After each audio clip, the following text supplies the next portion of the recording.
Okay, before I start this review, I just want to make it clear I became a Scream fan last year with Scream 5, and then I went back and watched all the Scream movies.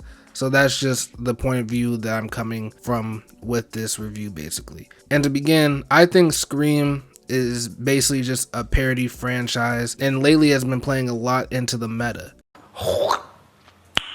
Nice. I think going on from Scream 4 to Scream 6, they love playing with the meta to the point where it starts to become like that tricky thing of folding a paper so many times, how many times till it breaks, basically. But to me, I like Scream constantly flipping and subverting expectations and playing with that certain meta and just making clear to the audience that they know what the meta is, and they might do it or they might not and subvert expectations, or they might do it to subvert that expectation, to subvert it. It's a big thing. It just keeps on going and going, and that's how Scream keeps on going and going. I mean, they're on their 6th film, and after this one I do think they can make a 7th.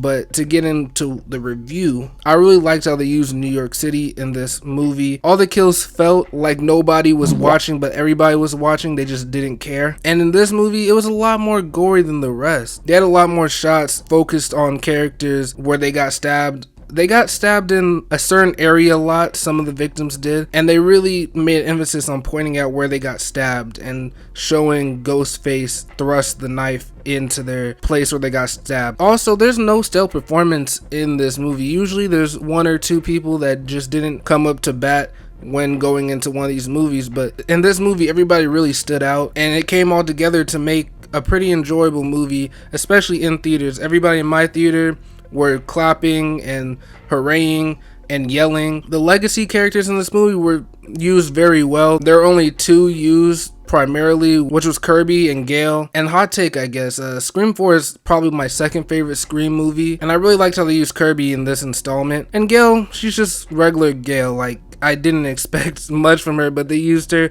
in a good way as a legacy character. And now that I think about it, 2 movies this year, franchise movies, that didn't have their franchise character in it. I'm talking about Rocky, I'm talking about Sydney. They both didn't appear in their latest installment of their franchise, and both were done pretty well. I mean, for this case, in Scream 6, they actually explained why Sydney wasn't there this time, and it made sense. But in real life, it was a pay dispute, and I think she deserves whatever she's asking for. I mean, she's Sydney Prescott.